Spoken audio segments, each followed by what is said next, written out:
Hey everyone, my name is Sophie from Sophisticated Organization. Welcome back to another Sophisticated Saturday where together we work through my to-do list and get things done around the house. Today I'm starting with a nice, very full cup of coffee. If you saw that, I had to take a sip before I sat down because I didn't want it to spill. Actually, it was one of those cups of coffee where I finished most of the first cup and decided to make a second cup and just top it off with more from my Keurig, and was hoping that the number of ounces I selected wouldn't make it overflow. And it didn't overflow, but it did get it very, very close to the brim. What I'm doing right now is I've grabbed all of my recipe binders because I've felt this overwhelm as I've been going through recipes recently. I have a stack of recipes from magazines that I've pulled out, things that I've printed from online that I haven't put away in recipe binders because I just don't want to keep adding to the binders right now until I'm able to pull some things out that I've either made and didn't like, which I really strive to pull things out if I decide that it's not an ultimate favorite. And that's what I want these binders to be, is the true favorites, things that I've made before. I know I like them, I know my family likes them, and would actually like to repeat. So I always ask my husband when I make a new meal, is this something that should stay in the binder, and kind of redefine what the binder is. It has to be our favorites. Like, he really wants to have that. He would look forward to that meal if I said, I'm making XYZ tonight, and he would be excited for it. That's what I want in there, and I haven't totally been feeling like that. So backtracking, pulling out things that I have made, don't like, or there are some things that I haven't made before and I'm never going to. I just need to be more realistic with myself. There's a style of cooking that I have. There's also taste preferences that we as a family have. There may be things that I would really enjoy, but Jim wouldn't enjoy. So making it as a family meal just unfortunately doesn't make sense. And if it's a really complicated recipe, I'm not going to keep it just for myself. Or vice versa, if it's something that he would really like but I wouldn't eat, I'm not going to make an extravagant meal for him and then not enjoy it myself as well. So pulling those types of things out, but you'll see I have so many pieces of paper, so many binders. I have separate binders for desserts, one for main dishes, one for appetizers, and am just reorganizing and getting it all together today.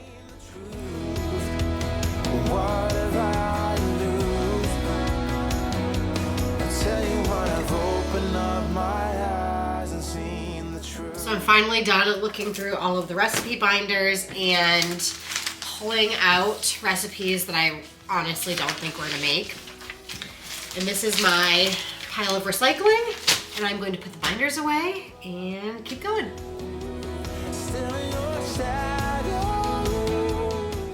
So I kind of went straight downstairs this morning. I didn't have a chance to make the bed before making that first and second cup of coffee and spending some time with Owen and Jim.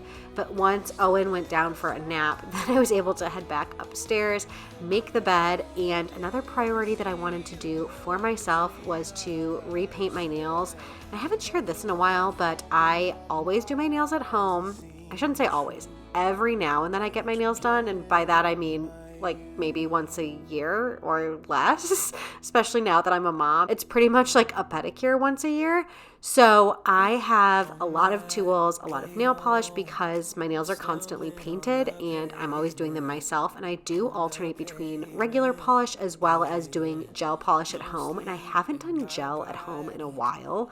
So I thought I'd mix it up and do that. I got my little light plugged in. I'm taking off the regular polish, which is nice and easy with some regular nail polish remover. It's always difficult to take off the gel polish, which is a deterrent for me to do the gel polish, but it lasts so much longer, and I love the fact that there's no real drying time and I don't have to be careful with my nails. I can just paint them and keep going on with my day, which is what I need to do today.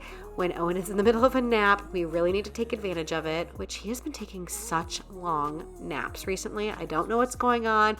I don't want to jinx it, but usually on weekends they've been like an hour, and that's all he takes as a nap. Recently, he's been taking 3-hour naps. So I have quite a bit of time to do a little something for me, and today that means a manicure.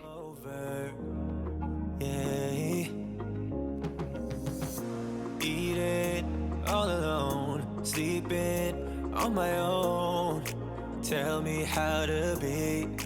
Ain't nobody calling my phone up just to make sure I get home. I went with a nice red color, feels perfect for the December time frame.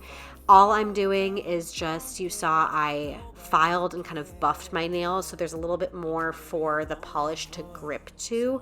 That has been a game changer when it comes to doing gel polish at home.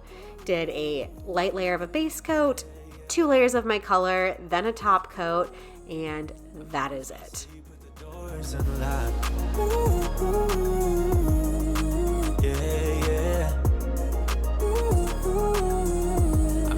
Sleep with the doors unlocked. For laundry today, I had a bunch of cleaning rags. That is a typical task for me on Saturdays.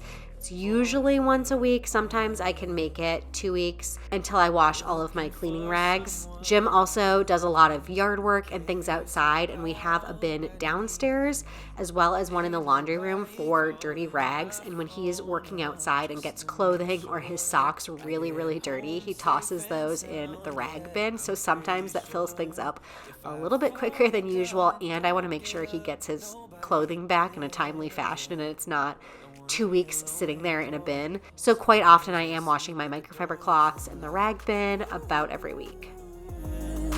Yeah.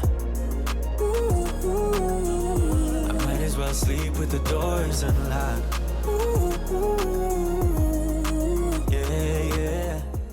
I use a stronger detergent on my rags just because they're dirty and they've been cleaning. I don't use the natural detergent that I use on our regular clothing, which is also usually more expensive, but I want to get a really deep clean, and then when I put them in the dryer, I try and do it on a really, really low heat setting or a just air setting, not to damage the microfiber cloths. So you'll see as I'm folding, there is a sock from Jim. I pulled out a lot of it and brought it into our room already, but there were some socks mixed in that bin.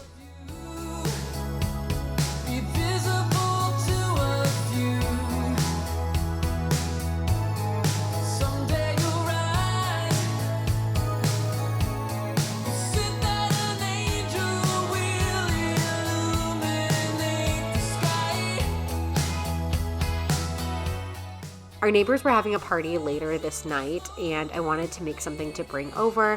I'm pretty sure the invite or the text that they sent said that we could bring something or should bring something or something along those lines.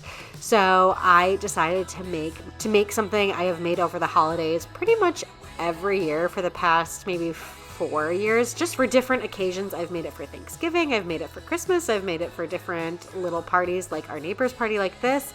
And they are spinach, artichoke, mozzarella stuffed pretzels.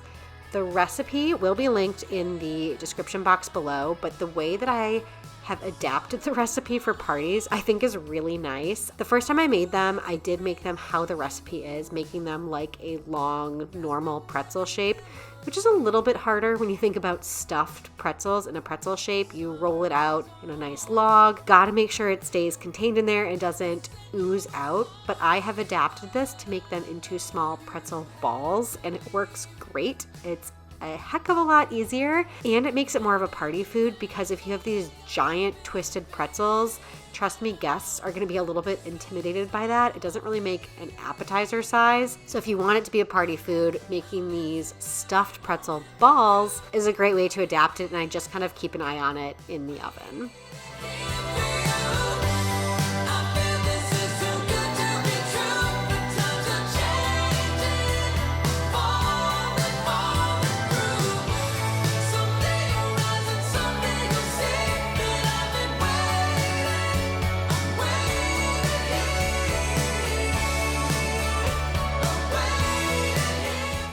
Once I finished the dough, then I covered the mixing bowl with some saran wrap, got it sprayed down with oil to let it rise, and then got to making the filling that goes inside of it, which again, as I said, is spinach, artichoke, mozzarella cheese, cream cheese, Parmesan cheese, garlic, chili flake, salt, pepper. It has the works and it's quite delicious.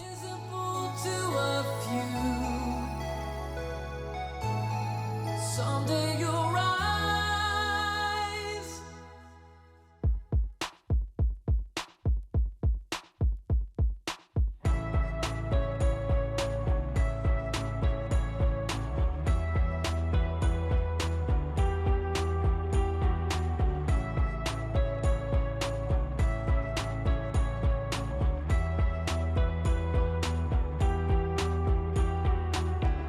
There was something strange about your voice, letting me know I had no choice.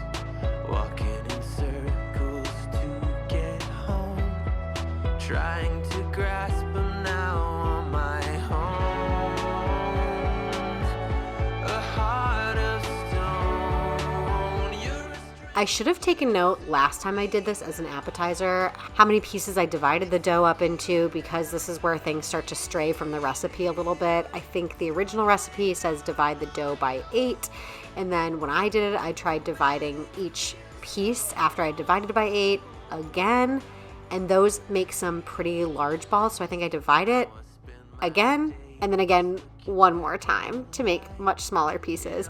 But you'll see what I'm doing to stuff each ball, just making a little bit of a hole there. I was using a tablespoon to scoop some and closing it, pinching, rolling, and doing that over and over and over and over again. Guess something died. I lost my mind. A heart of stone. You're a stranger to me now. It's like you've never been here. Struggling on my own.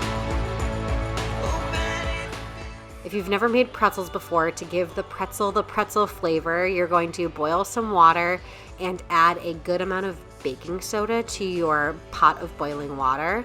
Then you add in your pretzels, whether they're in ball shape or normal pretzel shape, and boil them for about 30 seconds, spooning over that warm water just to make sure everything gets covered, or you're rotating it a little bit while it's cooking in there for 30 seconds. Then I'm doing an egg wash after I get them out of the pot with some coarse sea salt on top, and then you finish them off in the oven.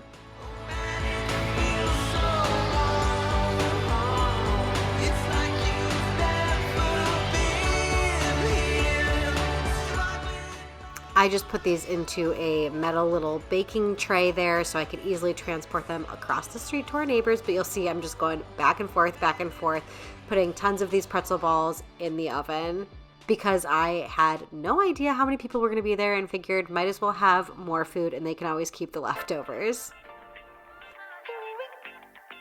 Hi, let's go. Alright, let's start at the dinner where the 4 p.m. today.